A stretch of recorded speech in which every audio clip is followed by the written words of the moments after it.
Wassalamu ala sayyidina wa habibina qurrati a'yunina sayyidina wa maulana Muhammad ibn Abdillah wa ala alihi wa ashabihi wa man tabi'ahu ila yaumil qiyamah, amma ba'd.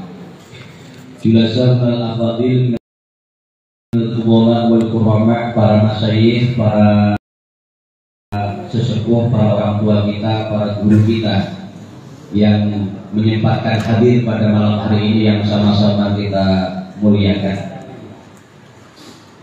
Bapak beserta Ibu keluarga besar Sohibil Bait yang saya hormati, Bapak Kepala Desa beserta aparat pemerintahan desa yang berkenan hadir pada malam hari ini yang saya hormati, para tokoh agama, tokoh masyarakat, para ustadz, ada Ustaz Firman, Ustaz Nurdin, dan para asatidz yang lain yang mohon maaf tidak saya sebutkan satu persatu dengan tidak mengurangi rasa takdim saya. Hadirin, ada hadirat juga ya, baru kelihatan.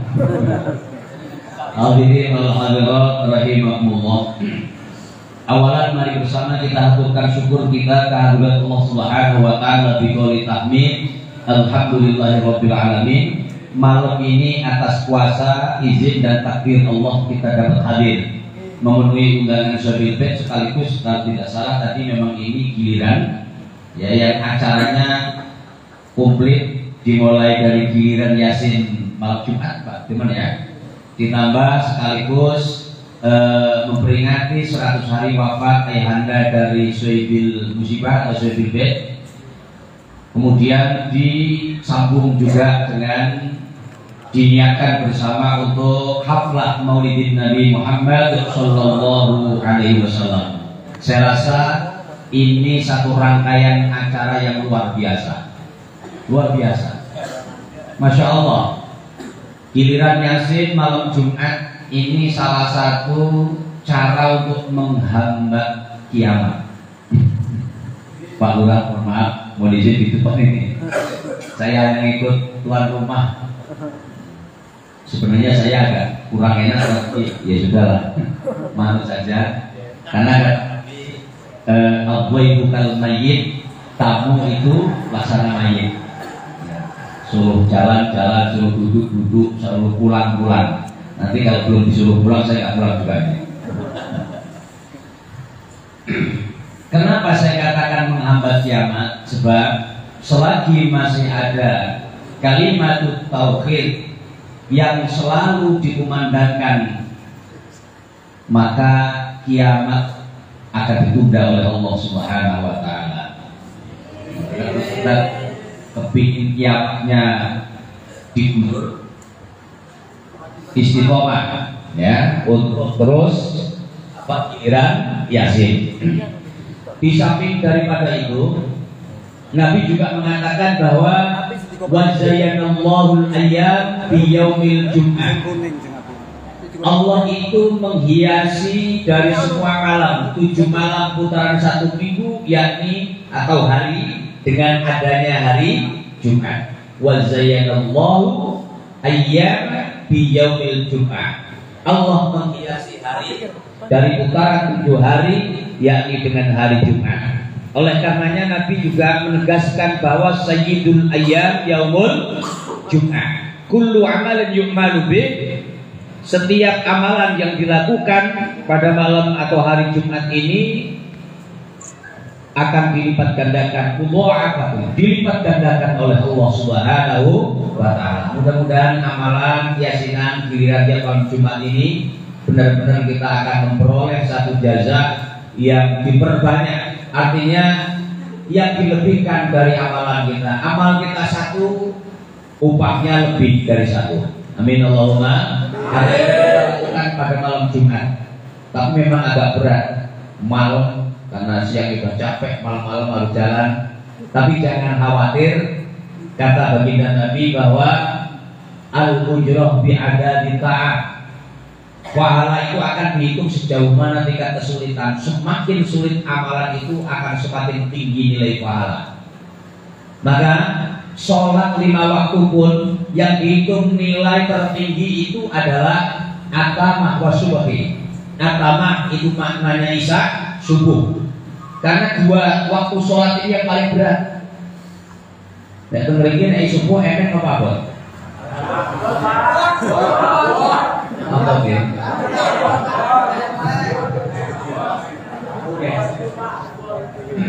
Akan itu memang al-ujroh bi ada kita. Lo mudah-mudahan kesulitan-kesulitan atau tingkat kepayahan yang penjenengan amalkan di setiap malam Jumat ini benar-benar akan mendapatkan pahala yang lebih banyak dari Allah Subhanahu wa taala. Bapak Ibu hadirin jamaah rahimakumullah. Kemudian terkait dengan Jumat. Ini saya mau cerita indahnya Jumat dulu. Saking hebatnya Jumat, kata Nabi, man mata fi yaumil jum'ati aw lailatiha fa huwa indallahi syahidun. Barang siapa yang mati hari Jumat atau malam Jumat, maka bagi Allah itu dinilai syahid. Ada yang kepingin?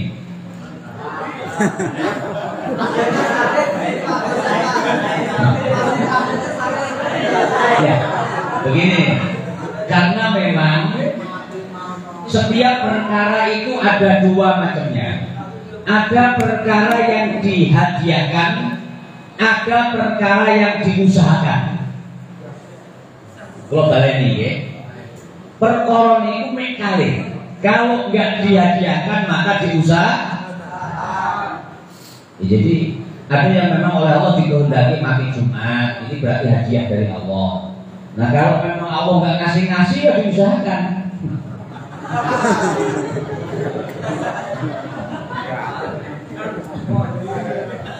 Gimana matinya hari Jumat? Tapi ingat, nggak selalu yang mati Jumat itu sahih. Rupanya mati-mati di waktu istimewa itu banyak. Kata Nabi, barang siapa yang menjelang tidur, manama, ya, falahul wudu. Barang siapa yang tidur dan baginya memiliki wudu. Barang siapa yang tidur, manama, falahul wudu, dan dia memiliki wudu.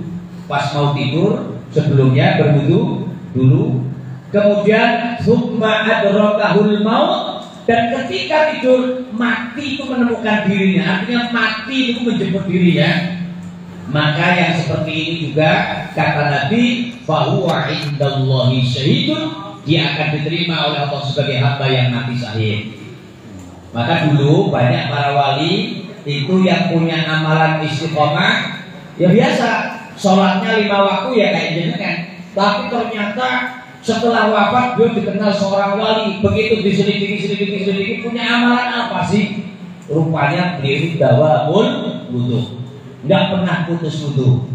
Nah nanti pulang dari sini kalau ini masih ingat dan bisa diamalkan luar biasa. Mau tidur wudu, nah, kan? Mau ke pasar wudu, yang punya kantor mau ke kantor wudu. Mau naik motor, ya siapa tahu pas naik motor waktunya mandi kan? Wudu dulu.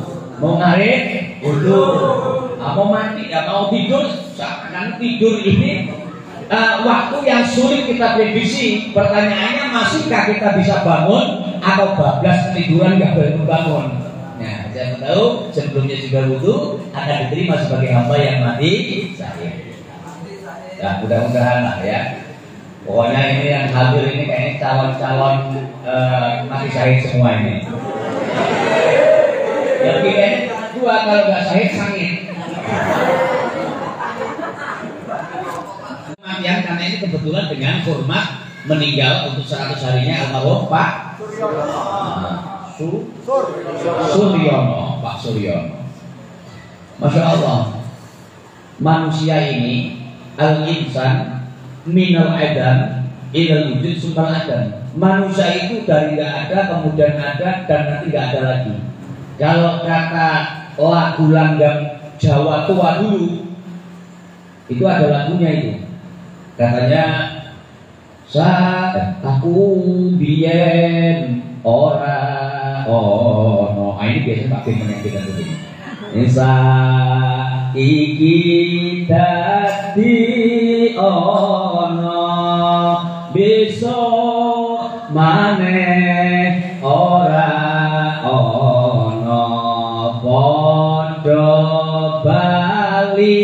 marang rahmatullah.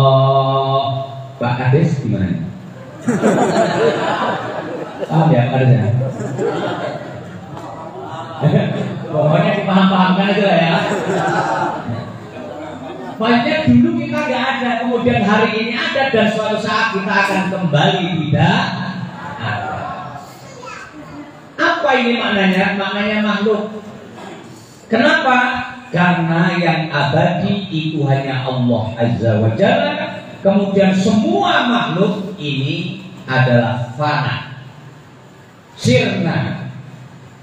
Kullu syai'in halikun illa wajhah. Semua itu pasti akan hilang binasa kecuali hanya zatnya Allah Azza wa Jalla.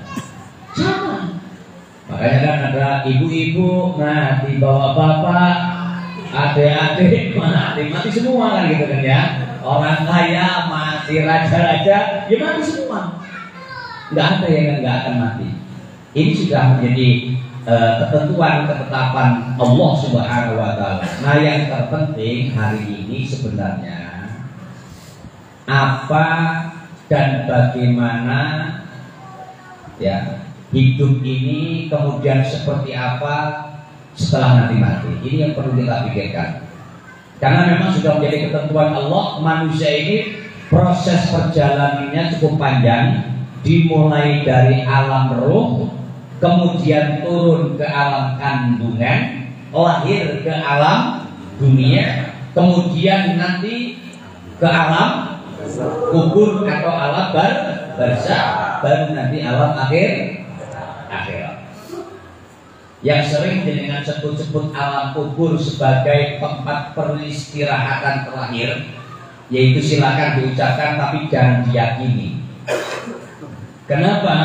Alam kubur itu bukan waktunya istirahat. Alam kubur itu satu alam di mana itu sudah menjadi satu bagian proses ya untuk menerima dan bertanggungjawabkan apa yang kita amalkan di dunia. Itu bukan istirahat kubur itu. Nah, kalau kemudian ada yang ngomong nyatanya dia kerasan, berarti istirahat benar, dia gak pulang-pulang, itu bukan masalah kerasan gak kerasan. Memang dipaksa terus begitu. Makanya kata Nabi, al-qabru awwalul manzili min manazil akhirati wa akhirul manzil min manazil dunia. Kubur itu adalah awal tempat dari tempat akhirat dan sebagai akhir tempat dari tempat dunia. Maka kubur nggak bisa disebut dunia, juga nggak bisa disebut akhirat. Itu apa ya? Di pertengahan, transit, ya, tempat transit menunggu hari untuk masuk ke akhirat. Awalul manzil min manazil akhirat, wa akhirul manzil min manazil dunia. Itu yang namanya alam kubur. Bapak Ibu jamaah sekalian, kita sering membayangkan ya, begitu mati itu kayaknya semua urusan beres. Begitu mati kayaknya semua urusan beres. Nah, ini juga sering saya ceritakan. Memang ada orang yang nanti pas mau mati itu semuanya nggak tahuan, Pak Firman. Ya, ini juga informasi dari Rasulullah. Karena kata Nabi itu al-mautu al-arba', mati itu dibagi menjadi 4 golongan. Orang meninggal itu terbagi menjadi 4 apa? Golongan, 4 kelompok. Tinggal kita nanti milih golongan yang mana. 4 kelompok ini apa saja? Al-ula, mautul ulama, wa mautul umara, wa mautul aghniya, wa mautul fuqara. Pertama itu kematian para ulama, kedua kematian para pejabat, yang ketiga kematian orang-orang kaya, yang keempat kematian orang-orang miskin. Nah, kita mau pilih yang mana kira-kira? Milih mati dalam keadaan pejabat, milih mati dalam keadaan ulama, apa daftar miskin dulu baru mati? Apa kita kaya dulu terus mati? Milih yang mana kira-kira? Ayo jawab, bayangin ya Pak penak sing di mati ini. Mati pas kaya, bener ya? Coba kita tafsir lagi pernyataan Rasulullah SAW. Pertama, mautul ulama, Zulmatun fiddin. Kematian para ulama itu akan menjadi penyebab kegelapan agama. Termasuk meninggalnya seorang tokoh kayak Pak Suryoni yang katanya dari dulu beliau termasuk yang ngurus masjid, ngurus masjid, yang bimbing masyarakat. Meninggalnya seorang tokoh itu menjadi sebab gelapnya agama. Meskipun waktu hidup mungkin dianggap biasa-biasa. Iya. Pas hidup biasa-biasa, giliran kiai ini sak besok mati kabeh, tahlilan boleh kok dungo ramu. Akhirnya bapak-bapak berhubung imamnya rono, ya wis iki berkat dibagi balik diri-diri. Nah. Lagi kan? Ya kentekan kiai. Ratu kul kiai ini mantul letak ya kiai. Apa-apa iki tumbuh kiai-kiai baru, tumbuh para tokoh-tokoh baru, termasuk putra-putranya bisa melanjutkan perjuangan ayahandanya. Ya. Apakah perjuangan harus sama persis dengan tokoh kita yang terdahulu? Enggak tentu. Melanjutkan ayahanda ini enggak harus dengan ilmunya. Jika ilmunya cukup, monggo. Kalau ilmunya kurang, dengan cara yang lain. Kenapa? Mangkana lahul malun falyujahid malihi. Jika Anda punya harta, berjuang dengan harta. Wa mangkana lahu ilmu falyujahid bi'ilmihi. Jika orang yang punya ilmu, maka silahkan berjuang dengan ilmu. Wa mangkana lahu quwwatin, bagian Pak Ades. Orang yang punya kekuatan, punya kekuasaan, silahkan berjuang lewat kekuasaannya. Jelas kan? Artinya semuanya ini punya kesempatan untuk berjuang. Lalu yang kedua, wa mautul umara fitnah. Kematian para pejabat menjadi fitnah. Pejabat mati itu fitnahnya luar biasa. Pertama mungkin kaitannya jelas luas itu. Pembukuan, ya, administrasi belum selesai, orangnya meninggal, itu kan kacau balau. Yang kedua muncul fitnah untuk rebutan orang. Mau kadang belum mati aja sudah untuk rebutan. Gantian Pak. Bapak kan udah lama kok gantian saya sih kayak gitu ya. Ini memang benar ini. Wa mautul umara fitnah. Kematian para pejabat itu menjadi sebuah fitnah. Nah kalau bisa mati mah jangan menjabat. Nah, habis jabat baru mati. Iya siapa aja, mau kepala desa, mau camat, mau bupati, kalau bisa mati apa? Habis jabatannya dulu baru repot. Kalau pas belum habis jabatan malah tinggal, itu bahaya. Yang ketiga, yang kata jenengan kayaknya enak jadi orang kaya gitu ya.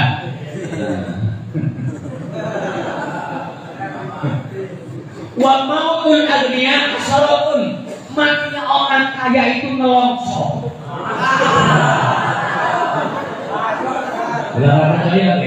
Orang kaya kalau mati itu sedih. Coba bayangkan, ya kan?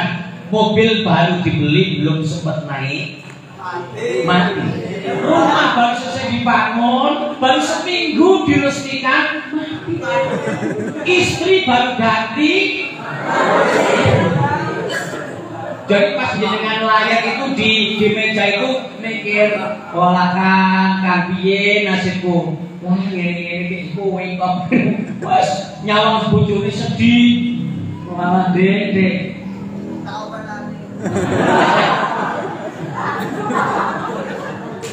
Ya Allah. Allahumma sholli ala Muhammad. Tapi tentu ada solusi biar kematian orang kaya nggak nelongso ini apa? Caranya sebelum meninggal kekayaannya diperuntukkan untuk memikirkan tentang nasib ketika meninggal. Berarti sebelum meninggal, ya sedekahnya dikuatkan, ya kan? Berpikir tentang pemenuhan kewajiban kita orang yang sudah punya kesempatan harta, mulai dari zakatnya, ya kan? Kalau ada wajib lagi sampai kepada masalah hajinya, terus gitu.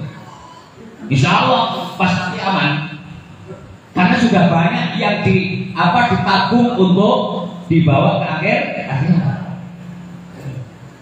Lalu yang terakhir, wa mautul masakin, dan ini doanya Rasul. Nabi itu sering berdoa, Allahumma ahyina miskinan wa amitna miskinan. Ya Allah, matikan aku dalam keadaan miskin, hidupkan aku dalam keadaan miskin, dan matikan aku dalam keadaan miskin. Kalau memang malam ini ada yang siap menerima, saya ijazahkan langsung itu doa.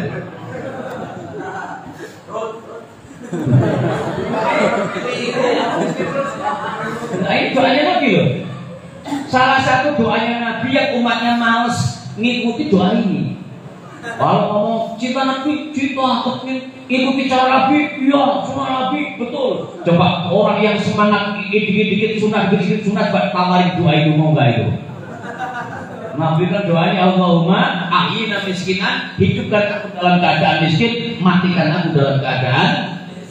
Wah, kok begini? Tapi ternyata indahnya luar biasa.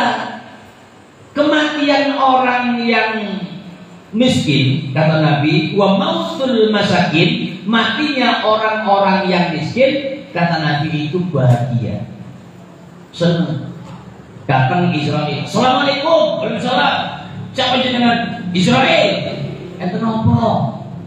Mau jabut nyawa jenengan? Sudah cepet, kata yang miskin. Kok sampai kok keburu pengen mati? Sudah gak kuat saya hidup di dunia ini. Tiap hari kekurangan, udah jenengan cepet-cepet aja. Maka bahagia itu. Tentu ini guyon. Yang paling membahagiakan adalah ketika di yaumul hisab, saat dihisab itu aman. Alhamdulillah. Ada satu riwayat, dulu ada orang miskin itu hanya punya cangkul. Duit apa? Cangkul. Nah, kalau pikir tani lagi pacul gitu ya, kira-kira ya, punya cangkul. Coba hidup ini tiap hari kan blenger, duit ini pacul, prok motor pakai duit lah, duit bangun, rong bangun. Tapi kalau gitu mandul, ya Allah. Iki senjatane pacul, nggih. Tawari boyong, boyong kali tangan melotok.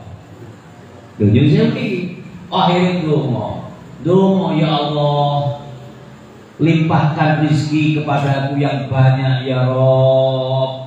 Malamnya ngimpi mati. Pas ngimpi mati itu, dalam mimpinya dia sampai ke yaumul hisab, hari perhitungan amal. Ditakoni, hei Pak, dalam sampai punya apa? Cangkul. Itu cangkul warnanya apa? Hitam. Dapat dari mana? Dari beli ke siapa? Pak Anu, harganya berapa? Modal belinya dulu dari mana? Kerja kepada siapa? Orang yang mengerjakan yang bayar ikhlas apa enggak? Kamu kerjanya dolim apa enggak? Ya dolim itu kan biasanya korek itu ngomong borongan 1 meter, ternyata korek di sini lompat 2 meter, ditimbun gitu kan? Nah iya kan? Iya enggak? Nah ini ditanya Allah, banyak mulai kaget langsung, ya Allah, saya enggak jadi pingin rezeki banyak ya Allah. Udahlah, saya punya cangkul aja udah pusing jawabannya. Apalagi punya harta yang banyak.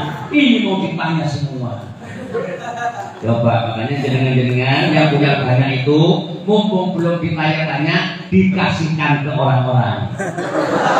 Nah, kalau tetangganya yang pada mau, dibawa ke Batu Raja. Cocok itu, ya. Kalau nggak ketemu saya, ada wakil saya di belakang ini. Siapa yang terima?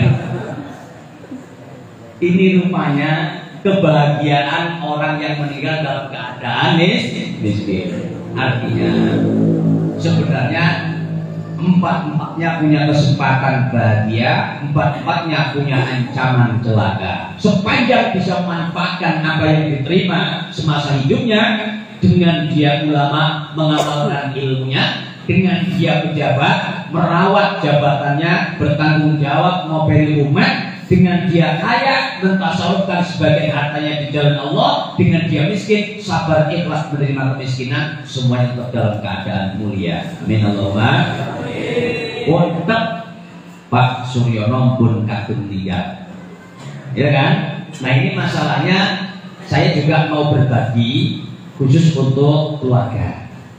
Apa saja yang perlu dilaksanakan oleh keluarga, termasuk kita saat ditinggal oleh anggota keluarga meninggal.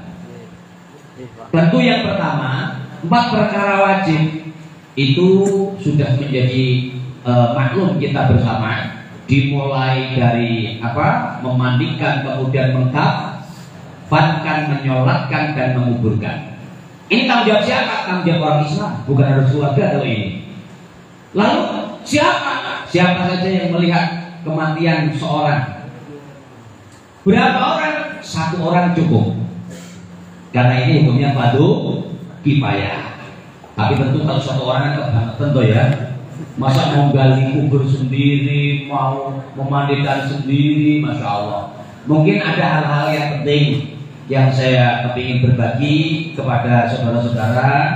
Di antaranya pada saat memandikan jenazah. Jenazah itu mati, kelihatannya yang tampak oleh mata kita itu mati. Tetapi hakikinya mati itu bukan itu. Karena mati itu adalah al-mautu wa naz'ur ruh minal badan. Mati itu hanya proses lepasnya nyawa dari jasad. Mati. Habis itu hidup lagi. Makanya mohon maaf, orang yang tergeletak kemudian orang takziah itu ngerti dia. Cuma masalahnya kita bisa mendapatkan dia sebatas kemampuan penglihatan yang Allah berikan kepada kita. Kita tahunya itu mayat yang sudah nggak bisa bergerak. Makanya ada pengumuman telah meninggal dunia Pak siapa dengan tenang. Ya pasti diri Pak betul-betul tenang, dia nggak gerak-gerak. Proses matinya keroncal-keroncal nggak tahu kita. Ya kan? Masya Allah itu. Makanya saya baca ada satu kitab kecil sekali, namanya Baqaidul Akhbar, tentang bagaimana merawat jenazah. Itu luar biasa. Artinya merawat jenazah mulai memandikan itu harus dengan cara yang sopan. Di situ ada urutan dan cara-cara yang saya rasa ini jarang disampaikan. Di antaranya mandikanlah dari atas ke bawah, dari kepala ke kaki, berurutan, gitu. Kemudian dirikin dengan alon-alon, dengan pelan-pelan. Kenapa? Karena mayit menanggung derita sakitnya tempat keluarnya roh. Perih, sakit. Kalau jenengan ngosoi juga sama. Digosok dari atas ke bawah dengan pelan-pelan. Jangan gosok-gosok kayak gosok-gosok baju. Kalau pakai sifat gosok-gosok jangan. Pelan-pelan. Ini jadi ibu sering Bu ya. Pelan, kalem. Kasihan ini mayit. Kemudian setelah itu baru dibungkus atau dikafankan. Terkait dengan kapan ini tentu kita sama-sama ya, banyak para ustadz ya, kita sering juga mengkaji tentang fikih. Soal warna itu sebenarnya basic. Mau apa saja. Kenapa? Karena ukurannya wa aqallul kafni saubun ya ummuh. Kapan itu sudah cukup asal perkara yang bisa menutup mayit. Apa saja yang penting suci. Ini boleh. Mau sajadah boleh. Mau pakai terpal boleh. Mau pakai apa saja, karung boleh. Ya. Kemudian soal warna, pilihan warna, putih itu lebih utama. Tetapi dibikin dijelaskan. Ya. Yang sudah dicuci, mori yang sudah dipersiapkan, sudah dicuci, afdalu minal jadid, itu lebih baik daripada mori yang masih baru. Nah ini jalankan, rata-rata kita menggunakan mori yang masih baru. Nah kalau bisa dicuci jauh lebih bagus. Berarti siap-siap memang. Waduh, nomor aku tuh 3B. Ini masalah ya. Ini soal masalah mori. Berapa lapis? Sederhana, yang penting cukup. Kemudian memang ada aturan. Aturannya apa jika laki-laki itu dengan 3 lapis? Sudah 3 lapis prok gitu aja. Perempuan 2 lapis ya, tapi ditambah dengan ada namanya ini tape, kemudian ada komis, baju kurung, ya kan? Nah itu tambahan-tambahan. Tapi di kampung-kampung kemudian budaya komis semua mayit ya begitu modelnya. Mau laki mau perempuan Apakah nggak boleh? Silahkan, tidak melanggar aturan hukum. Hanya kalau kita mau cari yang simple ya sudah begitu. Ya, warna nggak masalah. Bahkan kalau kita lihat di Mekah itu, saya pernah bertanya ke kawan-kawan di Mekah, kalau dia orang-orang besar dengan warna hitam. Mekah itu ada istilah penghormatan ketika orang-orang besar itu dengan warna. Nah ternyata begitu Mbah Maimun diberitakan, coba dia buka YouTube-nya, Mbah Maimun, ternyata warnanya hitam ya, hitam warnanya. Oh iya ya, orang-orang besar itu di sana untuk memuliakan dengan warna, dibedakan lah kira-kira begitu. Bapak Ibu hadirin jamaah rahimakumullah, ini sampai kepada pemakaman sudah segera selesai. Nah setelahnya khusus ahli waris, ya ahli waris, ada hal-hal penting bahwa ahli waris ini punya tanggung jawab besar terhadap keluarga yang meninggal. Di antaranya ahli waris atau keluarga ini diupayakan bisa membayar hutang-hutang almarhum. Hutang ke siapa? Hutang kepada Allah dan hutang kepada sesama manusia. Maka diumumkan biasanya bagi bapak-bapak ibu yang mungkin ada hubungan ya hubungan sosial, tapi hutang segala macam dengan ayah saya, kami atas nama keluarga siap bertanggung jawab. Nah ini penting disampaikan. Nah itu memang sudah. Tapi juga tak kalah pentingnya adalah kewajiban kepada Allah. Siapa tahu bapak kita punya hutang. Hutang apa? Di antara hutang puasa, hutang sholat, hutang puasa, hutang sholat. Ya, mungkin bapak kita ada waktu sakit, ya, keadaan yang sudah nggak berdaya, meninggalkan sholat, maka dibayar sholat itu. Namanya sholat kodok untuk beliau. Kemudian punya hutang puasa. Apa? Kata Nabi, barang siapa yang meninggal man mata falahu shaum, barang siapa yang mati dan dia punya kewajiban berpuasa, maka keluarganya wajib membayarkan puasa itu, menggantikan puasa terhadap almarhum. Lalu apalagi haji. Kalau ada orang meninggal dalam keadaan mampu, hartanya dihitung-hitung kok cukup untuk haji, maka keluarganya wajib membayarkan haji terhadap almarhum. Sudah mampu, kebetulan belum haji. Jadi ini yang penting sekali. Baru setelahnya kalau ada hal-hal yang memang sisa, baru dalam fikih disebut tirkah.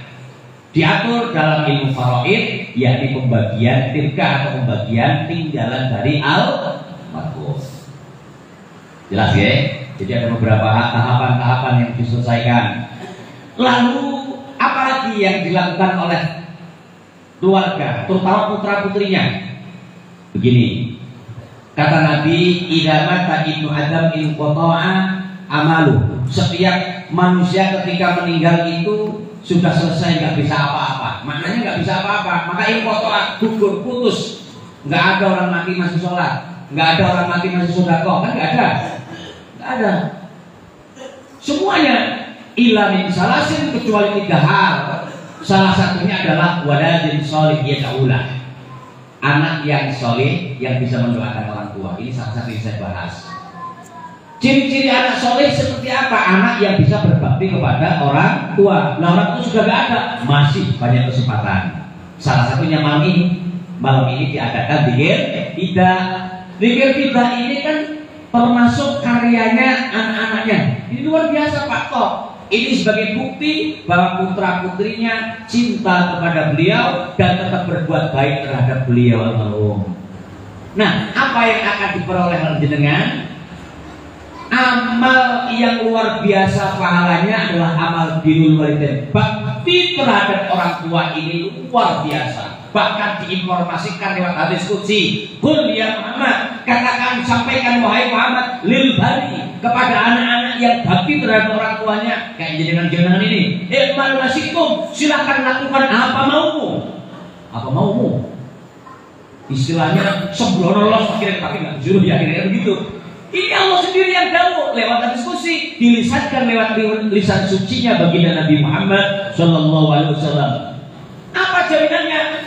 Selama dia masih birrul walidain, maka aku tetap mengampuninya. Masya Allah, maka luar biasa, ya, luar biasa. Apa yang bisa dilakukan amalan birrul walidain kepada orang tuanya? Satu, menyambung kebaikan yang dulu telah berbuat.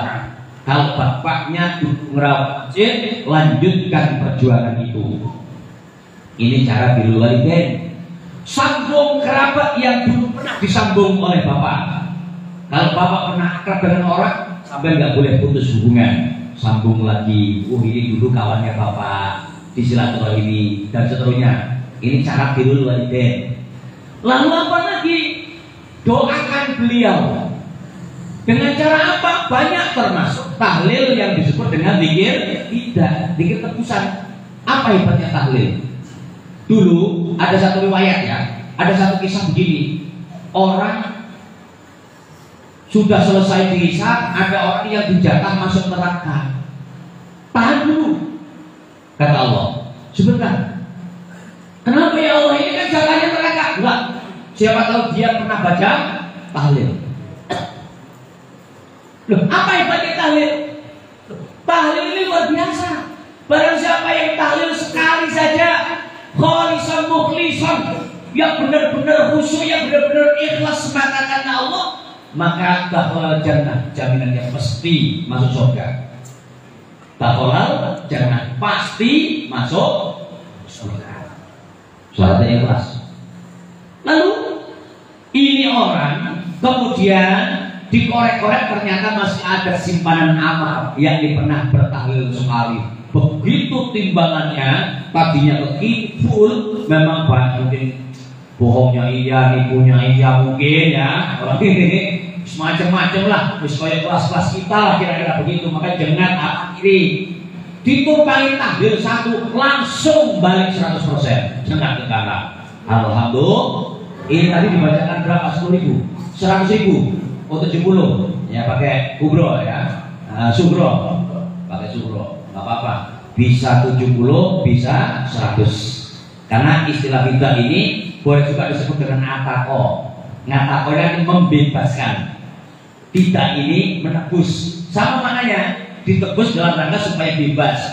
Bebas dari apa? Salah satunya bebas dari siksa kubur. Mudah-mudahan malam ini beliau lagi banjir hadiah. Amin Allahumma amin. Lagi bahagia Ustaz. Jadi pastikan ini, masya Allah luar biasa.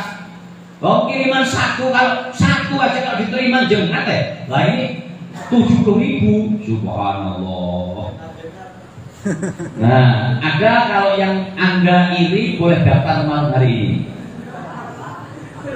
Yo coba suruh terus lo, ya aku barang yo boleh dapat. Ini nggak apa-apa. Kapan waktunya bareng-bareng. Allahumma sholli ala Muhammad. Apa hanya doa? Enggak, masih banyak yang bisa diperbuat, termasuk sedekah atas nama almarhum. Sedekah atas nama almarhum. Malam hari ini ada air minum yang dikeluarkan, jajan, kue segala macam, sekaligus sekalian diniatkan ini sedekah, niatnya untuk almarhum pahalanya. Ini diterima. Masya Allah, luar biasa ini. Ada yang protes, lah saya bagiannya apa? Harus semua sedekah dikit-dikit atas nama almarhum. Nah, ini orang nggak ngerti. Kalau orang yang paham justru senang di atas mengangkat orang tua daripada atas orang pribadi. Ada masjid yang lagi bangun, bosnya tidak rusak, sampai datang nyumbang atau infak atas nama almarhum. Lalu dapatnya sampean adalah birrul walidain. Birrul walidain itu lebih besar dari sedekah. Pahalanya birrul walidain itu lebih hebat daripada sedekah. Almarhum dapat sedekah 20 sak semen, udah tinggal masih di sebuah masjid. Mudah-mudahan di sini nanti masjidnya bisa dibangun oleh para almarhum itu. Dari mana? Kesadaran para ahli waris. Gimana? Ada tinggalan, masuk terus hanya digunakan kita. Ya sekali tempo lah. Ini kan punya bapak, bu ya yang punya dikirim. Ini pak bagian jenengan. Dia kan namanya ihdaus sawab. Apa? Ihdaus. Baik membaca Yasin, membaca Quran, membaca tahlil, termasuk sedekah, semua ini namanya ihdaus sawab, menghadiahkan pahala. Bagaimana kalau Yasin tok? Boleh, nggak apa-apa. Nabi juga sudah pesen kok, iqra'ul yasin ala mautakum, bacalah yasin atas orang matimu. Bacakan yasin. Mau yasin, mau tahlil, mau apa yang penting dibaca. Dan terakhir terkait dengan maulid, ini terakhir sekali karena waktunya udah malam. Ini udah bener orang ini. Begini, kalau jenengan hadir ke sini niatnya benar-benar pengen mengagungkan apa namanya kelahiran Nabi, kata Nabi, man azama maulidi wajabat lahu syafaati. Barang siapa yang mau mengagungkan kelahiranku, maka wajib baginya untuk mendapatkan syafaatku. Amin Allahumma. Niatnya jangan kalah. Pokoknya bismillah mengagungkan kelahiran Nabi. Maka kita pulang dari sini, syafaat menjadi jaminan untuk kita semuanya. Alhamdulillah. Siapa Nabi? Orang kalau memang apa namanya, mohon maaf ya, hari ini kan di kelompok sebelah banyak yang ngomong maulid ini haram, betul nggak? Pengertian kan betul-betul itu. Datang negara itu kata maulid haram, bid'ah, iya bid'ah, masya Allah. Ustaz ini itu kata kullu bid'atin dolalatun wa kullu dolalatin finnar. Supaya bid'ah itu sesat, cuma sesat neraka. Maka berangkat maulidan sama dengan berangkat ke neraka. Naudzubillah min. Masya Allah. Padahal jelas ya, barang siapa yang mengagungkan kelahiran Nabi ini akan mendapat syafaatnya Nabi. Kemudian apa hikmah dibalik kita peringati maulid Nabi? Salah satu hikmahnya kita bisa tetap mengenal atau lebih mengenal siapa Rasulullah Shallallahu Alaihi. Nah, siapa Nabi? Nabi itu orang yang cinta kasih terhadap umat, yang mulai hidup hingga wafat beliau hanya merindukan umat. Masalahnya hari ini ada istilah cinta bertepuk sebelah tangan. Nabi cinta, kita nggak cinta, nggak ketemu. Nah, maka kalau kita ingin ketemu, yuk berbalas cinta Nabi, yakni dengan mencintai Rasulullah Shallallahu Alaihi Wasallam. Kalau kita mau mawon lagi karena waktu pun malam, lain waktu maling mawon, karena Nabi kesuwen itu mungkin malam boten khusyuk. Atau mawon gini Pak boten, mohon maaf. Mudah-mudahan pertemuan ini menjadi pertemuan yang benar-benar mendapat ridho Allah Subhanahu wa taala. Yang langkung nyumpahaken wallahul muwaffiq ila aqwamit thoriq. Wassalamualaikum warahmatullahi wabarakatuh.